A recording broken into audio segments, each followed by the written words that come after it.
फरीदाबाद के state crime में ASI पद पर तैनात अमर सिंह ने फरीदाबाद में एक अनोखी पहल की शुरुआत की है। उन्होंने भीख मांगने वाले स्लम बस्ती के बच्चों को पढ़ाने की एक अनोखी पहल की शुरुआत की। इस मौके पर एएसआई अमर सिंह ने बताया कि उनका मकसद इन बच्चों को शिक्षा देना है, उनके बेसिक स्तर को सुधारना, उनके रहन सहन में बदलाव लाना। अमर सिंह ने यह भी बताया कि उन्होंने इसकी शुरुआत सन 2019 में की थी, लेकिन लॉकडाउन लगने के बाद से बच्चों को पढ़ाने का कार्य बंद था। अब जैसे जैसे कोरोना के मामले कम आ रहे हैं, लोगों का जनजीवन पटरी पर आ रहा है और स्कूल भी खुलने लगे हैं, जिसको देखते हुए उन्होंने इन बच्चों को दोबारा पढ़ाने का कार्य शुरू किया।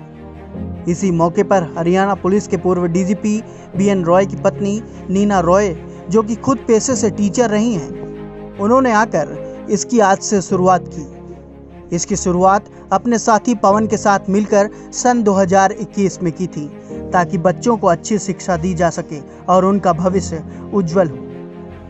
उन्होंने बताया कि अभी वह और पवन मिलकर बच्चों को पढ़ाते हैं और एक टीचर को उन्होंने बच्चों को पढ़ाने के लिए रखा हुआ है, जिसे वह दोनों मिलकर अपनी जेब से पेमेंट करते हैं। उन्होंने कहा कि उन्हें इसके लिए किसी का कोई सहयोग नहीं मिलता और ना ही उन्हें किसी का कोई सहयोग चाहिए। वह अपनी जेब से खर्च कर ही इन बच्चों को आगे भी पढ़ाते रहेंगे। उन्होंने कहा कि यदि किसी को कोई मदद करनी है तो वह इन्हें कॉपी किताब के तौर पर मदद कर सकता है। वहीं कोरोना काल में पढ़ाए जाने के दौरान बच्चों का किस प्रकार से ख्याल रखा जाएगा, इसके बारे में उन्होंने बताते हुए कहा कि बच्चों को कोरोना के बारे में जागरूक किया जा रहा है। यहाँ पढ़ने वाले बच्चों को सोशल डिस्टेंसिंग, मास्क और सैनिटाइजर का प्रयोग कराकर कोरोना से बचाव किया जाएगा। अमर सिंह ने बताया कि हालांकि आज यहाँ पर थोड़ी साफ सफाई नहीं है, लेकिन आज उनका पहला दिन था। जैसे जैसे ये क्लास लगेगी वैसे वैसे रोज यहाँ पर साफ सफाई करा दी जाएगी। अमर सिंह ने लोगों से अपील करते हुए कहा कि जो बच्चे भीख मांगते हैं उन्हें लोगों को भीख नहीं देनी चाहिए, बल्कि उनकी सूचना स्टेट क्राइम और चाइल्ड हेल्पलाइन की टीम को देनी चाहिए, ताकि ऐसे बच्चों को पकड़कर पढ़ाई के माध्यम से मुख्य धारा से जोड़ा जा सके। पूरा मामला ये हमारा जो कार्य था ये हमने 2019 में शुरू किया था। मैंने और हमारे पवन मास्टर जी ने मिलकर, दोनों साथियों ने आपसी कोऑर्डिनेशन से, और मास्टर जी इंस्टीट्यूट चलाते हैं, मैं पुलिस में काम करता हूँ, तो समय का तो दोनों के पास अभाव है। तो हम दोनों साथियों ने एक पेड टीचर रखे, स्लम्स के बच्चों को पढ़ाने के लिए एक टीचर हमने अपॉइंट किया, ताकि इन बच्चों को एजुकेशन मिले, इनका बेसिक जो लेवल वो सुधरे, इनको रहने सहने के तरीके सिखाए जाएँ। तो वो हमने 2019 में शुरुआत की थी। उसके बाद लॉकडाउन लग गया, तो उसके बाद अब नए सिरे से अब इनको दोबारा हमने आज री ओपनिंग इसकी की है। तो चीफ गेस्ट पहुंचे हैं, कौन से चीफ गेस्ट यहाँ पहुंचे थे और सब ओपनिंग की है, क्या था? ये मिसेज नीना राय मैम हैं, जो हमारे डीजीपी बीएन राय साहब थे, उनकी मिसेज हैं, और ये पेशे से टीचर रही हैं और बहुत लंबे समय तक इन्होंने दयाल सिंह स्कूल में एज ए ट्रस्टी और एज ए प्रिंसिपल कार्य किया है। तो हम एक टीचिंग का हम कार्य शुरू कर रहे हैं, तो हमें इनका एक आशीर्वाद भी लेना था, इनके दिशा निर्देश भी लेने थे, हम बच्चों के लिए कैसे बेहतर काम कर सकते हैं। तो चीफ गेस्ट के रूप में नीना राय मैम है, वो आई थी, उन्होंने हमें बताया कि भी इन बच्चों के लिए क्या क्या बेहतर किया जा सकता है। कोरोना काल चल रहा है, अगर बच्चों की अगर बात की जाए तो किस प्रकार की सावधानी जो बरती जाएंगी? सावधानी, इन बच्चों को पहले सिखाया जाएगा कि भी हाथ बार बार धोने हैं, सैनिटाइज करना है, और बच्चों को हम ही क्या नाम है रूटीन में एक मास्क प्रोवाइड कराएंगे, ताकि बच्चे कोरोना के बारे में जानें भी क्या नाम है कोरोना चीज़ क्या है। तो देखा गया जहाँ बच्चे पढ़ रहे हैं वहाँ पे चारों तरफ गंदगी काफ़ी है, तो इसके लेकर कोई सुविधा की बात? ये हमने आज शुरुआत की है, हमने पहले शुरुआत की, तो उसके बाद चारों तरफ हमने एरिया साफ़ कर दिया था। आज पहला दिन है, तो हमने शुरुआत की है। हम खुद भी सफाई करते हैं, बच्चों को भी सिखाते हैं, तो उसके बाद 2-4 दिन में जैसे हमारा रूटीन बनेगा लगातार आने का, तो उसके बाद हम सफाई हम खुद ही करेंगे। तो पहले क्या कंडीशन थी जब बच्चों को जिस आपने मुहिम छेड़ी है, पहले क्या करते थे बच्चे? ये बच्चे जगह जगह कबाड़ा बीनते थे, भीख मांगते थे।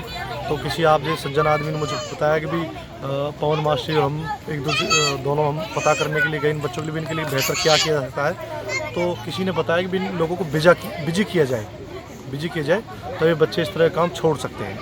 जी, तो क्या इसमें टीचर कितने इन्वॉल्व हैं जो इन बच्चों को क्लास से देंगे? अभी एक टीचर हमने इनके लिए रखा हुआ है जी। जो पेड है, जो मेयर पवन मास्टर इनकी अपनी जेब से हम सैलरी देंगे। उसके बाद हमें अगर एक दो जगह में बढ़ाना होगा फिर तो इन्हीं का हम देखेंगे, इनका लेवल थोड़ा सुधारें। अगर और हम कहीं बढ़ाएंगे भी तो हम अपने साथ वॉलंटियर जोड़ेंगे जिनको किताब कापियाँ अपनी जेब से क्या नाम है प्रोवाइड कराएंगे। बाकी और एक दो जगह और शुरुआत भविष्य में करेंगे। अभी फिलहाल कोई ऐसी योजना नहीं, इन पर ही हम पूरा फोकस करेंगे। तो क्या कहीं से कोई सहयोग आपके लिए हो रहा है या फिर हमें जो सहयोग है किसी से अगर लेना भी है तो केवल किताब कापी के रूप में लेना है और इसके अलावा सहयोग कोई लेना ही नहीं है। और ऐसे हमारे मास्टर जी हम दोनों को अपनी जेब से ही पेड करना है, जो भी करना है। हमें नगद पैसे किसी से ना तो लेने हैं ना किसी को देने हैं। उन लोगों के लिए क्या संदेश देना चाहेंगे जिनके सामने बच्चे भीख मांगते रहते हैं, उसके बाद भी वो इनकार करके चलते हैं, उनको क्या संदेश देना? भाई ऐसे बच्चों को भीख ना दें, ऐसे बच्चों को भीख ना दें। अगर हमारे आसपास इस एरिया के आसपास ऐसे बच्चे हैं तो हमें बताएं। हाँ 109 पे कॉल करें, चाइल्ड लाइन के माध्यम से हम हमारे संपर्क करें ताकि ऐसे बच्चों को मुख्य धारा में जोड़ सकें और पढ़ाई से उनका दिमाग थोड़ा विकसित किया जा सके। मैडम क्या शुभ नाम है, क्या डिजिग्नेशन है, वो थोड़ा बता दीजिए। मैं मिसेस नीना राय हूँ और मैं academic advisor Dayal Singh public school sector 7 Karnal. Madam आज सेक्टर 25 में स्लम बस्ती के जो बच्चे हैं उनके लिए स्कूल शिक्षा के लिए चालू किया गया है, क्या कहेंगे, क्या मैसेज इन बच्चों के लिए देना है? मैसेज ये है कि पढ़ाई अधिकार है जी। और सभी बच्चों को ये ज़रूरी भी है। जब तक हम शिक्षा और हेल्थ ये दोनों इश्यूज़ में काम नहीं करें या NGO सामने ना आए तो इन बच्चों का उद्धार नहीं कर सकते। कोरोना काल चल रहा है, उसको देखते हुए किस प्रकार की सावधानियां बच्चे के यहाँ पर बढ़ती जाएंगी? जैसे सभी ने कहा है या समाज में जिस तरह से या गवर्नमेंट ने जिस तरह से उन्हें कहा है कि एक सोशल डिस्टेंसिंग रखना चाहिए, मास्क पहनना चाहिए, अपनी सुरक्षा अपने हाथ में है, तो ये शिक्षा बच्चों को देना बहुत ज़रूरी है। तो क्या कोरोना काल चल रहा है उसको लेकर बच्चों को कोई जागरूक भी कुछ किया गया है?